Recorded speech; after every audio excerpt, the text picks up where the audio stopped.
Kassatsiya instansiyasi quyidagicha ajrim qildi. Hajjayev Akmaljon Ikromovich va Rasulov Jasurbek Komiljonovga nisbatan chiqarilgan jinoyat ishlari bo'yicha Quvat tuman sudining 25-28 noyabrdagi hukmi o'zgarishsiz qoldirilsin. Sudlanganlarning himoyachilar brigadida hamda jabrlanuvchi Qosimovaning vakili advokat Hamidov bilan brigadada keltirilgan kassatsiya shikoyatlari qanoatlantirilmasdan qoldirilsin.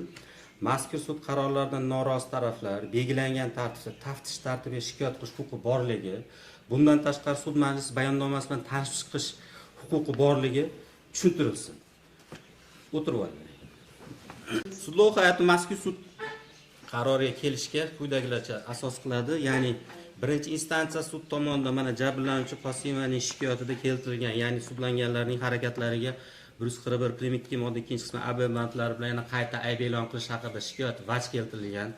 Bu holatlar bo'yicha birinchi instansiya sud tomonidan to'liq tekshirilib, uning sudlangan Hajjayev hamda Rasulovning harakatlarida aynan mazkur jinoyat yo'qligi sababli adolatli ravishda 80 Jinoyat-protsessual kodeksining 83-moddasiga asosan oqlab to'g'ri to'xtab kelgan degan xulosaga keldi. Bundan tashqari mana shikoyatlarda boshqa joylarda shunaqa holatlar bo'lyapti. Aynan jabrlanuvchilar Qosimov va Abdurahmonovlarni yechintirib ularni urganlik bo'yicha holati bo'yicha sudlanganlarga nisbatan bu holat bo'yicha ayblov e'lon qilinmagan.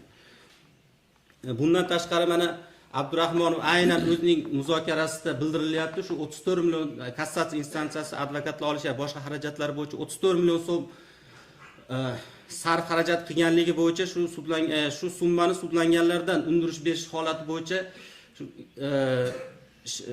muzokarasida bildirdi. Bu holatlar bo'yicha birinchi instansiya sud tomonidan aynan kelgusida jabrlanuvchilarni moddiy va ma'naviy zararlar bo'yicha kelgusida undirish bo'yicha fuqarolik tartibida sudga murojaat qilish huquqi borligi tushuntirilgan. Shu holat bo'yicha kelishmadi sudlov hay'ati.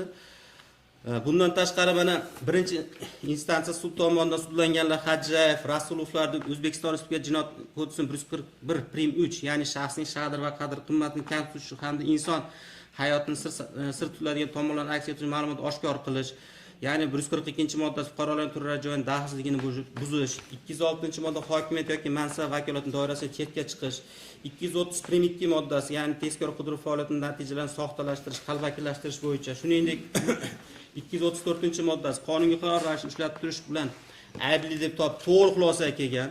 Shu xulosaga keldi kassatsiya instansiyasi. Birinchi instansiya sud tomonidan to'liq sudlanganlarning hamda jabrlanganlarning vajlari to'liq tekshirilib, adolatli xulosaga kelgandagi xulosaga keldi. Mana bundan tashqari mana ma'ruzachi tomonidan ham boshqa holatlariga tushuntirishlar beriladi.